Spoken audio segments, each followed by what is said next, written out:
चाहे हम सही करें या गलत, लेकिन सही करें या गलत का रहस्य कि 84 क्यों भोगनी पड़ती है। आप सोचते हैं कि हम तो सही कार्य कर रहे हैं, लेकिन किसी न किसी प्रकार से कर्जा आपका मनुष्य के ऊपर रह ही जाता है। अगर आप गलत भी करते हैं तब भी और सही करते हैं तब भी, गलत सही का कार्य छोड़कर दिनचर्या का काम करते रहिए। जितना हो सके मौन रहिए, शांत रहिए, उतनी ही जल्दी मोक्ष और मुक्ति की प्राप्ति होती है। अब किसी से आपने, फॉर एग्जाम्पल, किसी ने आपको मारा,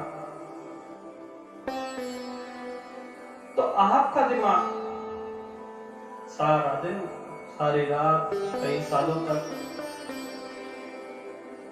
गूंजता रहता है आपने उसके साथ क्या करना है, कैसे उससे मुकाबला करना है। मुकाबले की जगह अगर शांत रहेंगे तो आपका जीवन स्वर्ग रहेगा, अन्यथा नरक से कम नहीं। जिसके बारे में सोच रहे हैं, जो सोच रहे हैं, जब वह समय आएगा तो परिस्थितियां भी विपरीत होंगी। जितना आपने सोचा है उससे कई गुना आगे हो सकता है। माना कि आपने बदला लेना है, ले लीजिए, लेकिन परमात्मा ने आपको इतना सुंदर समय और इतना सुंदर जीवन दिया है, वो व्यर्थ की बातों में गुजारने से आपका जीवन नरक बन जाता है। आप दिन रात, महीनों, सालों यही सोचते रहते हैं कि फलाना मिलेगा तो मैं उसे इस प्रकार से मारूंगा, इस प्रकार से बदला लूंगा। लेकिन अगर आप बदला ले भी लेते हैं तब भी पाप के भागीदार हो जाएंगे। नहीं लेते तो आपसे बड़ा दयावान कोई नहीं। बदला ले भी लिया, हिसाब किताब तो परमात्मा देख ही रहे हैं। कहीं पर लिखा हो कि आप कैमरे की नजर में हैं तो इंसान सतर्क हो जाता है। परमात्मा ने तो ना जाने अरबों खरबों कितने कैमरे लगा रखे हैं आपके ऊपर, आज तक आप लोग सतर्क नहीं हुए। वह क्षण क्षण की बातें, वहां पे पूरा ब्रह्मांड की बातें क्या जीवन में हमारे चल रहा है, हर एक घड़ी का विवरण परमात्मा के पास है। परमात्मा देख रहे हैं कि जीवन में कब आपको क्या चाहिए, क्या नहीं चाहिए। अगर आप अच्छा करते हैं तो सोने पे सुहागा, बुरा करते हैं तो भी सोने पे सुहागा।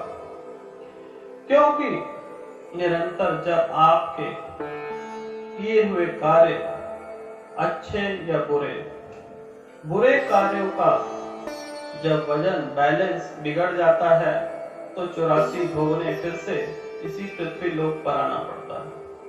अगर अच्छे कार्यों का भी किसी के साथ आपने अच्छा किया तब भी आपको इस पृथ्वी लोक पर 84 करोड़ योनियों का भोग भोगना पड़ेगा। 84 करोड़ योनियों से भी ज्यादा, क्योंकि साइंस अब रिसर्च कर रहा है कितने ही जीव जंतु आज भी समुद्र में रहस्य बने हुए हैं। तो ये जो मनुष्य जन्म मिला है, किसी की ईर्ष्या, किसी की चुगली चाई में ना गुजारे। इस जीवन को सत्य की खोज में लगा दे। सत्य की खोज के बाद आपको मृत्यु का भय नहीं सताएगा।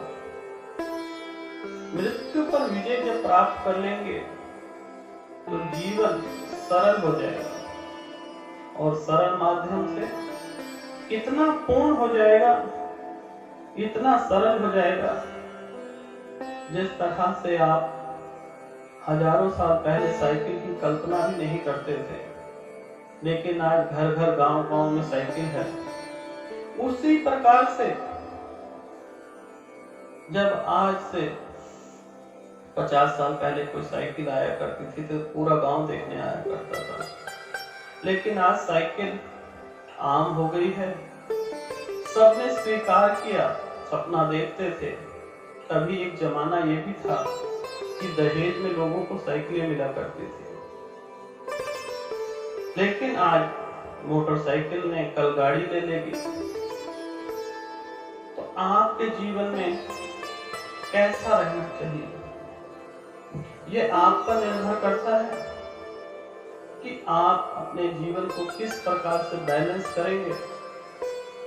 ना अच्छा ना बुरा, संपूर्ण सादा जीवन जी लीजिए और परम धाम को प्राप्ति हो।